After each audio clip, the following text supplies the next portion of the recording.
Assalamualaikum warahmatullahi wabarakatuh.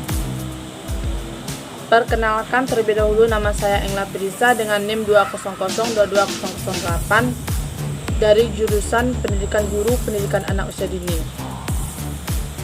Baiklah, pada pertemuan kali ini saya akan mencoba membahas administrasi ketatausahaan sekolah.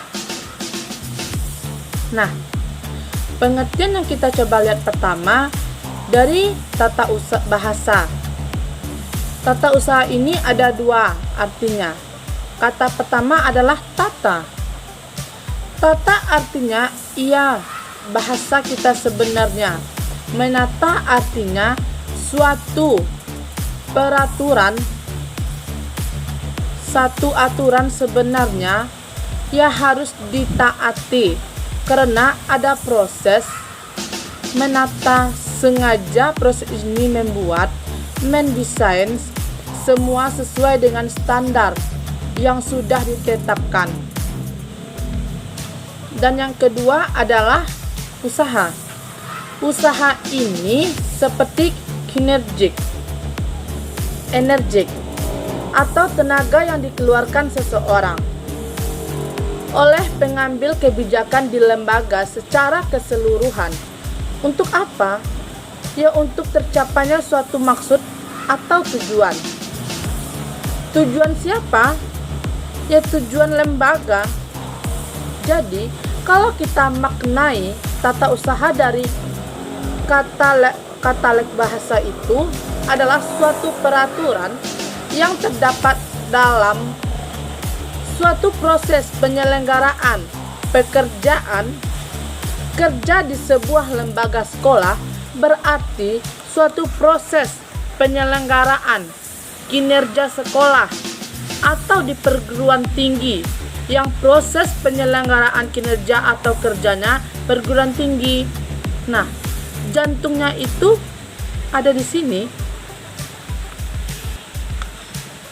Nah, sekarang kita lihat menurut Diang Hui.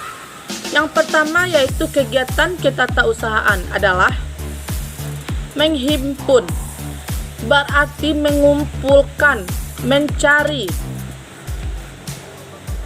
mengusahakan tersedianya segala hal, segala keterangan yang terjadi tadinya belum ada atau sebagian, atau tadinya itu berserakan di mana-mana, sehingga sekarang menjadi satu kesatuan yang terhimpun, menjadi satu informasi yang luar biasa yang ketika diperlukan itu bisa dimanfaatkan. Ini makna yang pertama. Nah, kita lihat yang kedua, yaitu kegiatan mencatat. Ada data yang tersimpan sehingga ada yang diperlukan, dibutuhkan. Apakah sebagai pembantu, pembukti semuanya ada.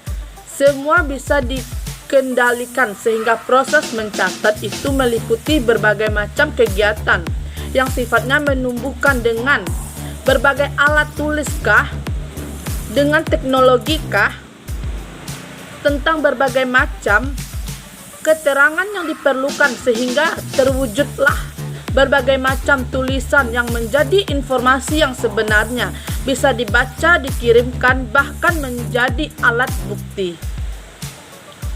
Nah, kita lihat yang selanjutnya yaitu kegiatan mengolah.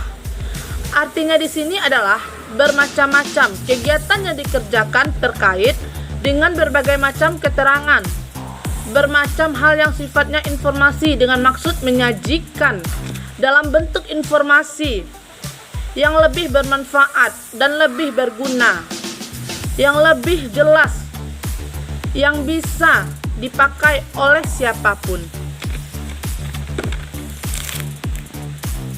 Dan yang selanjutnya itu yang keempat, kegiatan mengadakan. Kegiatan mengadakan berarti membuatnya menjadi ganda. Kegiatan menggandakan berarti membuat menjadi ganda. Yang satu menjadi dua dan yang dua menjadi tiga.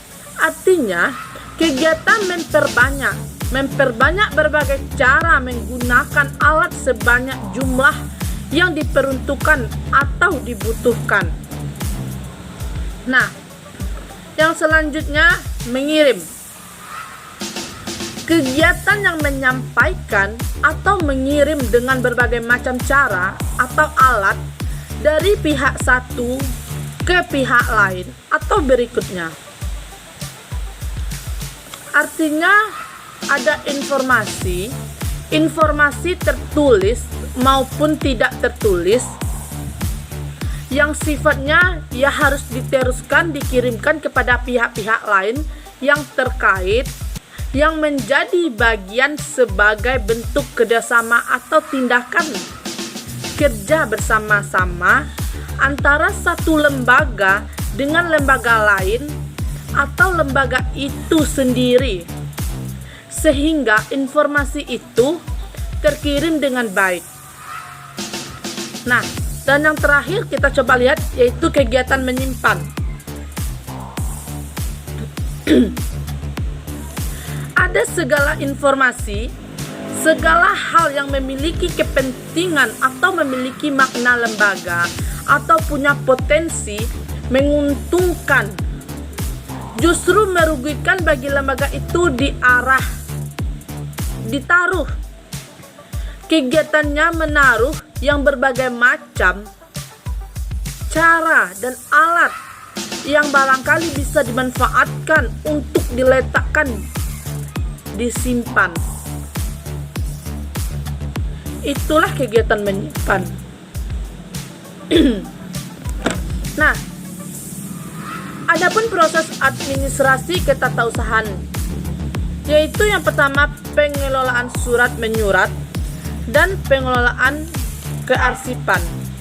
Nah, sekarang kita coba lihat tata ruang kantor atau sekolah, yaitu penyusunan tata ruang kantor yang baik akan memberikan keuntungan.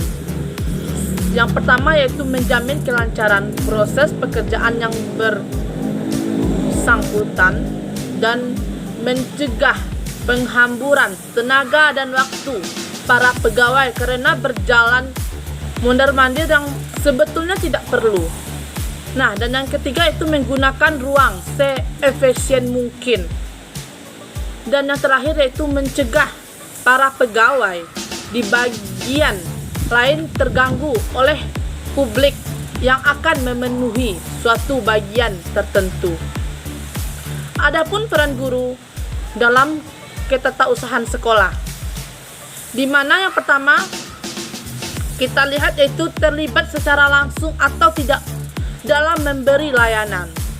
Dan yang kedua yaitu menghimpun, mencatat, mengolah, menggandakan, mengirim, menyimpan, dan menemukan kembali berbagai keterangan yang berkenaan maupun yang menunjang penyelenggaraan dan pendidikan di sekolah. Nah, yang terakhir yaitu membantu perkembangan lembaga persekolahan dengan memberikan masukan-masukan yang bersifat inovatif dan kreatif dalam meningkatkan kualitas pelayanan sekolah, baik secara eksternal maupun internal. Nah, sekian pembahasan materi dari saya. Kalau ada salah saya mohon maaf. Sekian dan terima kasih.